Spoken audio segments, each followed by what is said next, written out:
salaamaaleykum mbokki internet yi salaamaaleykum mbokki téléspectateurs yi ginnaaw ba ñu sant yàlla julli ci Seydina Mohamed sang-sang yi sant suñu ñaari waajur ñoo ngi jaajëfal Cheikh Khadim bu wér jaraw la ko Cheikh Ibra Fall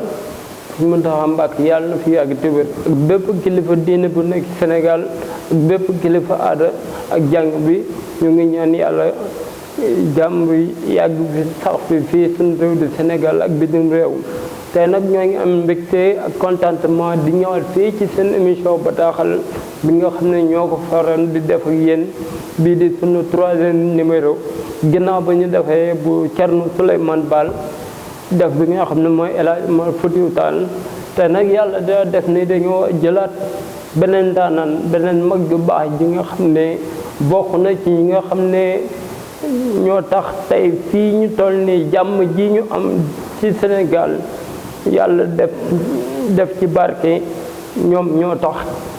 ci loolu nag tey dañuy waxtaanee góor gi nga xam ne dafa doy waar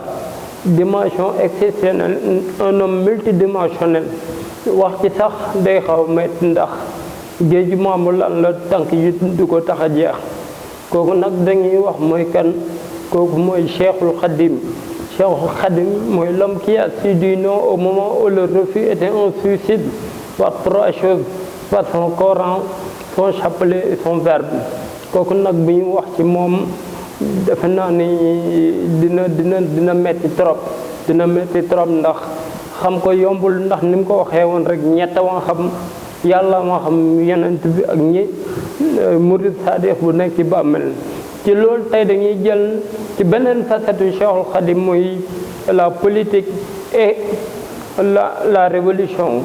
tey ci côté zahir lañu gën a waxtaanee parce que boo xoolee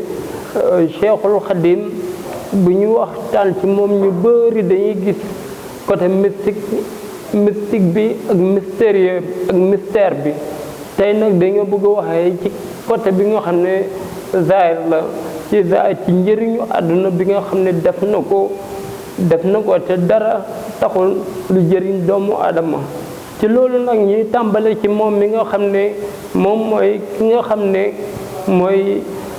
doom lay ci kiñ naan Sëriñ Maam Mor Anta Sali ak Maam Jaara Buso bi ci Poroxaan moo ngi feeñee jamono vers les années 1853 delluwaat ci boromam en 1927 tey nag ci kooku la ñuy wax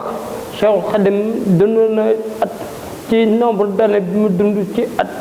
am 75 ans dont 33 ans yëpp dañ ko privé liberté am maanaam dañ ko daa nekk ci ay loxo ñi nga xam ne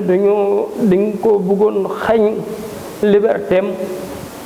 xañ ko dundam xañ ko liggéey bi nga xam ne sumb na ko pour liggéeyal ko suñu borom njeexital bi nekk ci doomu aadama mais nag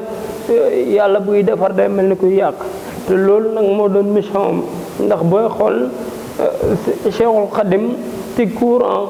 politique bi mu créé muy mouridisme le mouridisme ñu gën ko xam ci mouridullah du dara lu dul jël nit ki wane la ko ci yoonu yàlla loolu c'était sa vision politique donc loin de la politique des lumières loin de la politique occidentale tey Cheikhul Khadim bëgg a jël créer li ñu naan un nouveau type de citoyen parce que boo xoolee tey ni ko anglais bi di waxee rek shaping a new citizen for the better society loolu moo am ci courant boobu nag li Cheikhul Khadim di dem benn objectif la am objectif premier bi mooy dimbale nit contre toute domination aider l'homme contre toute façon de domination boo ko xoolee sax moo koy wax ci benn citation si ce n'était pas les fils d'Adam je ferais pas un jour sur terre ne me prenez pas pour l'homme que je suis pour ne pas profiter de moi je suis le serviteur éternel du prophète et chaque génération qui sera là sera témoin que j'étais là pour elle ci loolu nag dañuy arrêté ci sii bi en français bu ñu nee sii rek c'est au conditionnel condition bi day taxaw muy si ce n'était pas les fils d'Adam les boobu c'est un article défini boobu mooy les bu fekkoon du woon doomi aadama yi donc ki la noonu bu fekkoon ni du woon doomi aadama yi kooku du doomi aadama kese loolu nag day nekk beneen débat boo xam ne dañuy plongé wu ci baatin bi comme que li mu leen ko waxee woon au début rek on va se limiter à la surface donc pour xamal leen ni mais dafa wax benn wax mu ne me prenez pas pour la peau noire que je suis peau noire donc il a pris position. Pourquoi? Parce que bu ñu nee peau noire rek on s'intéresse à l'Afrique, on s'intéresse à l'homme noir. Surtout que dañoo nekkoon ci jamono ji nga xam ne contexte bi Cheikhul Khadim ñëwee la valeur des hommes noirs sont bafouées dans le monde ndax contexte bi mu ñëwee ci externe ak interne y avait problème externe yi mooy nit ku weex joxul woon kër nit ku ñuul jaam la ko jàppewu ko woon nit indigène la ko jàppe woon ku tekkiwul dara boo demee ci arab yi tamit pour ñoom nit ku ñuul du dara lu dul jaam du dara lu dul nit koo xam ne dañ ko war a këlle ci niveau interne bi Cheikhul Khadim am problème ak ñi nga xam ne ñooy colon yi mooy l'administration coloniale et yenn sëriñ yi nekkoon fii de tariyaax bu ñëwee tariyaax mooy dafa am ñoo xam ne ñu ngi woon ci biir réew di fi doxalee neneen lu dul noonu Cheikhul Khadim ñëw taxaw tembe bëgg changer te qui parle de changement dit de politique de développement comme politique au vrai sens du terme comme on le définit en philosophie c'est l'art de bien gérer la cité ci loolu mu amoon benn mbëbët bi mooy bâtir un nouveau type de citoyen boo xam ne da koy jëmale ci yàlla c'est-à-dire que ana muridullah ñëpp mooy yoon ba jëm ci yàlla qui est très différent de la politique des Lumières. Donc Cheikhul Khadim amoon ascendance su pël te koo xam pël yi xam ne c'est l'ethnie qui a introduit l'islam au Sénégal. buñ koy cité mën nañu cité Thierno Souleymane Baal mën nañu cité El Hadj Omar Foutiyou Tall mën nañu cité Almami Maba Diakhou Ba mën nañu cité El Hadj Malick Sy ci loolu nag ci pël yi ni ñu mel ak ci diine looloo tax Vincent de Montaigne bind ci reçu bi ñu naan ouvrage esquisse sénégalais il va dire que la tradition conserve le souvenir d'une lointaine ascendance. À la 4e génération, là elle portait le nom d'honneur de Ba qui démontait des origines peuls noirs. Bien entendu, il fit un toucouleur wolofisé,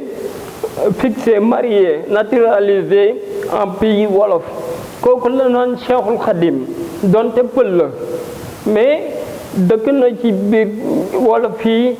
dëkkal fa dem ba laami soog ñoom jaxasoog ñoom ba nga xam ne doo xam pël la wala tukulóor la moo tax mu ne fixé marié naturalisé en pays wolof donc en 1809 et 1869 Almaami Maba Diakhou Ba bu ñu nee Maba Diakhou Ba ñëpp wax ñu ñooro di rib mais bu ñu nee Maba Diakhou Ba dañ na El Hadj Omar Foutiyou Tall mi nga xam ne moom moo ko def Almaami moom moo ko seexal def ko Almaami Maba Diakhou Ba dafa attaqué fi ñu naan Bawol bu mu ko attaqué Bawol dévasté Bawol ci loolu noonu mu amoon xeex bu tar diggante ak moom ak waa Bawol ci côté boobu la maam ki ñu naan Cheikhul Khadim maamu Cheikhul Khadim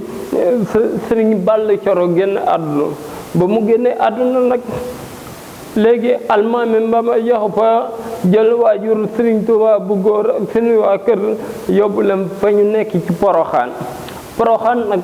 foofu lañ nekk Sëriñ Maam Mor Anta Sali mi nga xam ne mooy waajuru Sëriñ Tuuba Xaadimu Rasuul moom moo doon yar doomu almaami Maba Jaxu Ba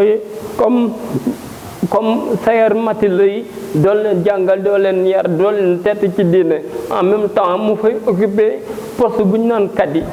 Lan mooy kadi mooy le juge mooy nit kiy àtte te bu njëkkan Maba Jaxu Ba comme ko jullit la àtte jullit lañuy àtte te Sëriñ Maam Mor Anta Sali doy na ko jàng na maanu na am na xam-xam mu jël ko def ko lu ñu naan le juge du Nioro du Rip foofu nag ci Nioro du Rip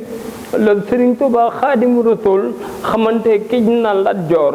en 1865 lu tax parce que en 1861 Lat Joor Ngoone Laati Jóob dafa ñëw ak coup d'état au Kayoor déjjate fi gi ñu naan Majoojo en 1862 ñu intronisé en tant que Damel du Kayoor sous le nom de Lat Sukaabe II en 1803 muy guerre bu mag taxaw muy la bataille de Paoskoto Pathé Badiane Lat Joor duma tubaab bi daan leen waaye 1864 ba ñu defaroo ba ñëw Lat Joor dafa exilé wu maanaam liñ naan jàmbaar dawul dafa wuti doole ci la dugg fi ñu naan Nioro du Rip mais balaa moo yegg si Nioro du Rip waxoon nañ ni ci buur Siin Kumba Ndoofeen la jiitoo buur Siin Kumba Ndoofeen may ko refuse dalal ko xamal ko ni ko kër gi yaatu na ëtt bi sa ëtt la waaye nag boo fi bëggee dallu danga may sa rakk jooju ci loolu nag Lat Joor xaw a am bañent ci la ko bañalee refuse boobu ci la jógee fi ñu naan Siin dem fi ñu naan Nioro du Rip Maba Jaxu Ba dalal ko xamal ko nekk fii sa kër la waaye nag Jóob boo fi bëggee toog da ngay tuub dugg ci diine bi ñu naan islam Lat Joor d'accord donte sax am na ñu naan Lat Joor cedd la woon daa sàggan rek jullit ba sàggan la mais musul tubbi waaye nag ci la ko almaam bi Maba Jaxu Ba tuubalee tuddee ko Silmaxa Jóob si Silmaxa Jóob waaye li yàlla di def sërëm bi ñu naan Soxna Coro Jóob ñu may ko kii di Maam Mor Anta Sali mu ngi waajooru Sëriñ Bamba kon mbokk gi commencé naa dugg waaye li yàlla di def en 1867 à la bataille de Somme Maba Jaxu Ba génn àdduna yàlla na ko yàlla yërëm xare ko àjjana mu daanu ci Somme contre l'armée de buur Siin Kumba Ndoofeen am na sax ñu naan xeex boobu noonu Lat Joor a ko indi waaye pour ne pas entrer dans des détails Maba Jaxu Ba génn àdduna donc Lat Joor ñibbi si waat Kayoor ba muy ñibbi si Kayoor en 1871 ci la nekk Damel du Kayoor mais Damel du Kayoor ba mu ñëwee mu indaale waa kër ñoom Sëriñ Tuuba Xaadimu Rasuul jëlaat papa ji waajuram bu góor muy Sëriñ Maam Mor Anta Sali delloo ko privilège yi c'est-à-dire que mu nekk la mu nekkoon ca Nioro du Rip mu nekkoon kadi ba juge ba di appliquer jurisprudence waaye nag di jàngalaale ëtt Lat Joor Jóob di leen teg ci diine mais yàlla bi dara tawul en 1882 Sëriñ Maam Mor Anta Sali génn àdduna ci Mbàkke Kajoor yàlla na ko yàlla yërëm ci Mbàkke Kajoor yàlla moom ko waaye li gën a yéeme mooy ñëpp proposé Sëriñ Tuuba Xaadim Rasuul ne ko demal ci buur nga jël sa baay place bi sa baay jëloon nga koy xelal di ko jàngal mais foofu la Cheikhul Xadim waxee lu doy waar ne leen ruus naa malaaka yi moo xool may dem ci beneen buur bu dul yàlla sunu borom yàlla rek a ma doy yàlla rek a ma ñor ci loolu noonu ñu bëri xam nga waxkat yàgg na ci jamono am na sax ñu demoon ma leen sëñ bi yaram bi neexul ndax nan nga mënee lu mel ni buur woola jox la bépp privilège lépp loo bëgg am nga koy gedd ko woon ginnaaw kon kii wérul ñu bëri loolu lañ foog mais nag ki ñu naan Fernandino un français dafa bind ci Serigne Touba lu rëy lan la bind mu ne Ahmadou Bamba est la meilleure incarnation moderne de la de la mystique minimiste de l'amour et de l'imitation du prophète. Pour moom Ahmadou Bamba ni muy royee Rasulullah sallallahu alayhi wa sallam amul kenn koo koy royee ci mim réew ndax privilège yooyu yëpp ñu jox ko mu dumóoyu ko rek lu dul yàlla ak yonent bi. waaye li yàlla di def en octobre le 6 octobre 1886 Lat Joor daanu ci Derklé maanaam Lat Joor génn àdduna ci la bataille de Derklé foofu nag dañ fay bàyyi suñu loxo ndax Lat Joor Jóob demoon na ba Xaadimu Rasuul ne ko toogal fii ma may la li ma may Cheikh Ibra mu ne ko joxe naa sama kàddu nee naa man ba mënuma dellu ginnaaw muy valeuru ceddo valeuru kàddu valeuru dirigeant tey bu ñu demee ba àdduna fi ñu toll nii ñuy am problème mu njiit gëm ko la ñàkk goo gëm ñooñu bu ñu waxee dañuy dee Lat Joor xamoon na ni il allait trouver la mort à Derklé mais mënu woon dellu ginnaaw ndax xës naa wax le 6 octobre 1886 Lat Joor a rendu l'âme xel na ko yàlla yërëm ndax mu ngi wàcc ci turu jullit ndax sëñ bi tuuboon na sëñ bi jox na ko mantoom moom la daanoo Derklé ndeysaan Paul Marty beneen français bind il fut un temps balaa boobu ci 6 octobre bi comme nga Lat Joor wàcc na liggéey ca Derklé Maba Jaxu Ba wàcc na ca Somme El Hadji Omar Foutiyou Tall réer na ca Bandiagara royaume yi ñooy commencé affaiblir buur yi ñooy commencé génn ndànk par ndànk donc foofu mouridisme dafa jël beneen ampleur ñëpp dañoo daw wuti Ahmadou Bamba ñëpp daw wuti ko gis ni kii kat mooy yoon bi mu tracé mooy mujj parce que ana muridullah yoon ba jëm ca yàlla liggéeyal yàlla kese te yàlla tax ñëpp laxasaay wuti ko mais ci loolu noonu tubaab bi ñu naan Paul Marty dafa bind il fut un temps favorable en 1886 la disparition des chefs politiques du Sénégal d'autant laissé une place libre à des hommes nouveaux. Ahmadou Bamba a cru ce jour et il a longtemps persuadé qu'il était appelé à restaurer son profil de l'autorité locale. tubaab bi sax demoon nañ ba xam ne Ahmadou Bamba xamoon na ne bis bi dina yegg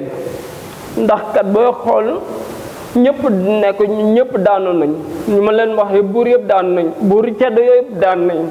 Ahmadou rek fi des ñëpp daw nañu wuti ko ndax li mu woote mooy jëm sa yàlla armée sans arme loxo du jóg la mi ñuy dóor julli li mu leen waxoon rek son chapelet son Coran et son verbe tubaab bi gis ne menace la ndax ñoo ngi jëm ci année bi ñu naan 1895 dëkk bi rëb na mouridisme ngi gën a jël beneen ampleur menace am na menace li tax mu am mooy le colonisateur l'administration coloniale commencé nañoo tiit lu tax parce que ñëpp daw nañu wuti Ahmadou Bamba ci ndigal ci soumission ci benn ordre loolu la Paul Marty bind waaye nag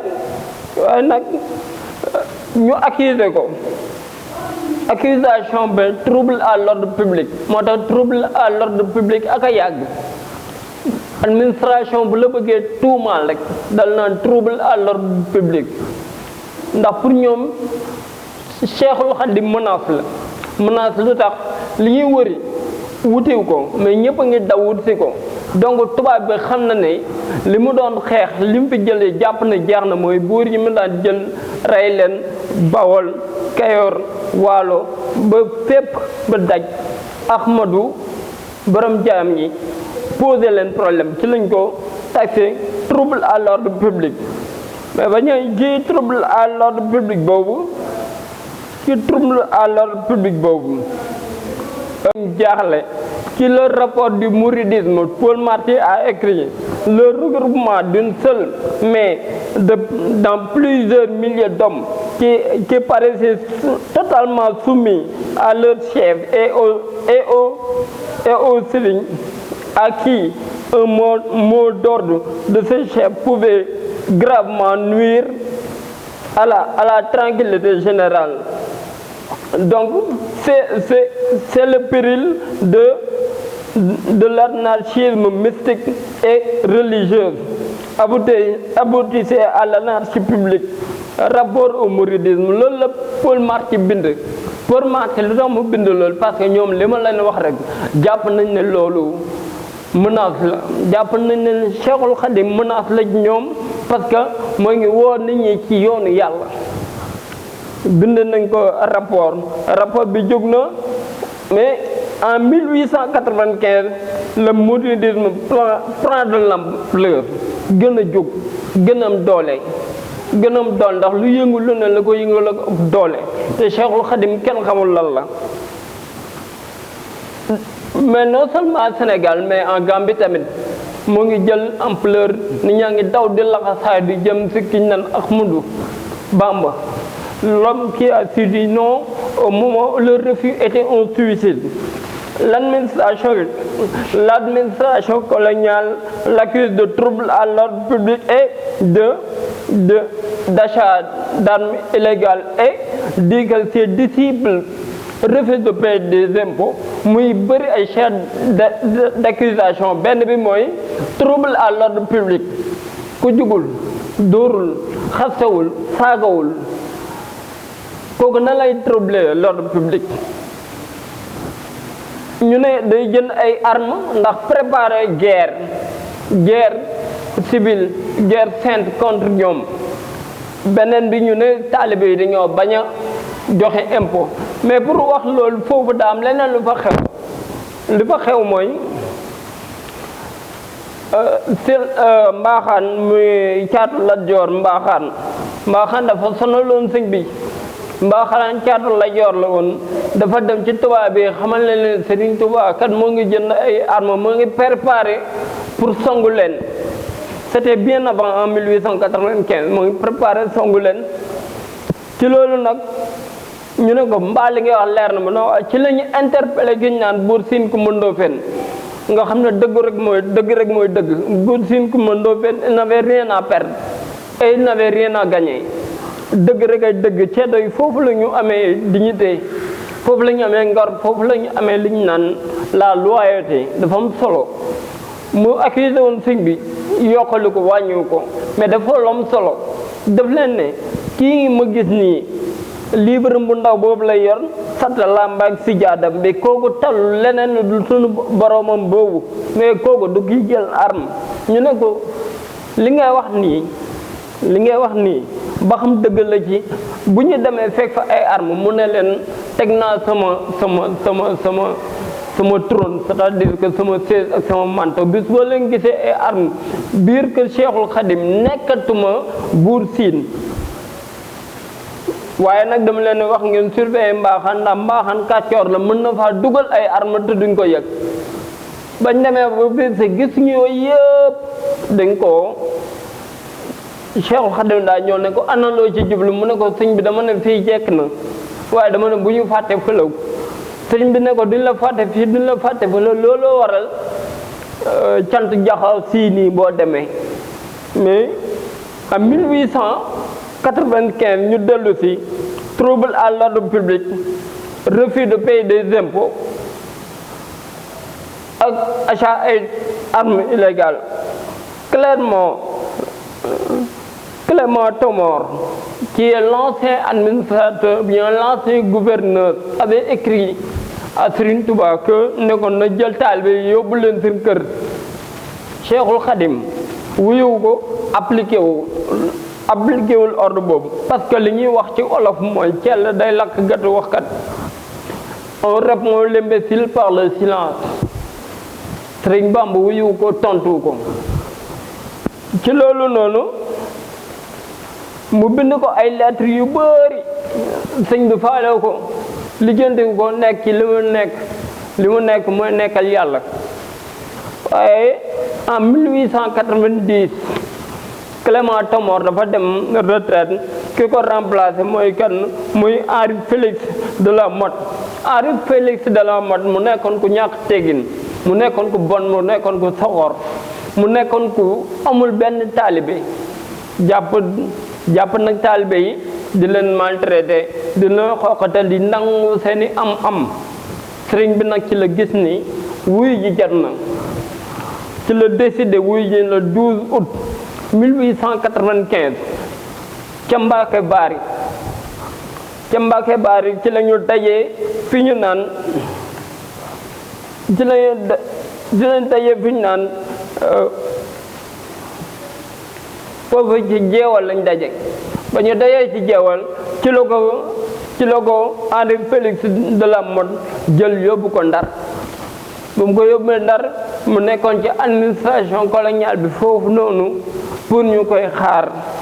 muy xaarandi procès jot le jeudi 5 septembre 1895 jour boobu la jour bu mag bi mooy jour boobu nag la taxaw war a jot taxaw bureau ba ca Ndar boo demee tey ca Ndar ñoo ngi naan ñaari raqe looloo ko waral mais foofu noonu aussi dañuy taxaw ñu def benn étude muy c'est l'indépendance, c'est la fête de l'indépendance de la race noire. Je vous ai dit tantôt que Cheikhoul Khadim c'est l'incarnation de Dieu et son prophète. Cheikhoul Khadim il est venu pour sauver la race adamique en disant que si ce n'était pas les fils d'Adam, pourquoi je ne ferai pas un jour sur terre, mais ne me prenez pas pour la peau noire que je suis. Foofu dañuy wax ñun école française da lay jàngal ne la négritude mes chers internautes et téléspectateurs amis. C'est en 1930 sëriñ bi ci saar la génn àdduna 1927 te bindoon na loolu bu yàgg donc ba muy xeexal nit ku ñuul kenn amul fitu xeexal nit ku ñuul. Donc le jeudi 5 septembre 1895 c'est le jour du procès. Dans son page 256 de son rapport, après avoir introduit Cheikhoul Khadim au conseil privé, lui fait connaître les chefs d'accusation. Je cite, le directeur a dit que nous avons affaire à un homme fort intelligent, habile, très avisé. On ne peut pas qui est conscient de ne pas se compromettre. Aussi, je propose qu'on enlève Cheikhoul Khadim, Cheikh Ahmadou Bamba hors du Sénégal pour l'interner quelques années dans un pays éloigné comme le Gabon, où ses prédications fanatiques n'auront aucun effet. C'est-à-dire que après avoir dit ça à l'unanimité, toute l'administration a décidé, oui, tamponner, cacher Cheikhoul Khadim exilé par la force le jeudi 5 septembre 1895 au Gabon. Et le 21 septembre 1895, c'est le jour du départ de Cheikhoul Khadim, le départ vers le Gabon. Il a fait là-bas 7 mois. 5 ans à Mayomba, 2 ans à Lambaréné. En avril 1907 à Kétou, Djolof, le 16 janvier 1912 à Diourbel, c'est-à-dire Ndiarème, à résidence surveillée. Mais arrestation, déportation, exil forcé, résidence surveillée, Cheikhoul Khadim n'a jamais pratiqué la violence. Il a toujours œuvré pour la non-violence. Pour dire que bu ñuy wax non-violence, on a tendance à parler de Martin Luther King, on a tendance à parler de Mahatma Gandhi. Et pourtant, Mahatma Gandhi a échoué. Pourquoi? Parce qu'il a été tué par son peuple hindou en 1948. J'insiste, je persiste et je signe. Martin Luther King Malcolm X a été tué par Black Muslim. Cheikh Khadim ànd ak ñoom bal tàqul xeej dabatewul duma leen daan leen ba pare ñaanal leen yàlla yaa maalikal mulki yaa ikram jameel wara. mbokk yi ak xarit yi waxtaan ci Cheikhul Khadim li ma leen mën wax sànq laa leen waxaat metti na jafe na géeju mbaamu laal la tànk ji du ko tax a jeex. ballang maaram ay sa Sadio mam jaara ba ci Poroxaan bu ñu ne bisimilah ñu ne arrahman gën di mbindeef ñu ne rasulillah Sëriñ Tuubaa di maanaam géej ku soobu ne mes ku génn xam sa borom. mbokk yi ak xarit yi chers internautes ci lii lañ leen di tàggoo di leen wax ba beneen wasalaam.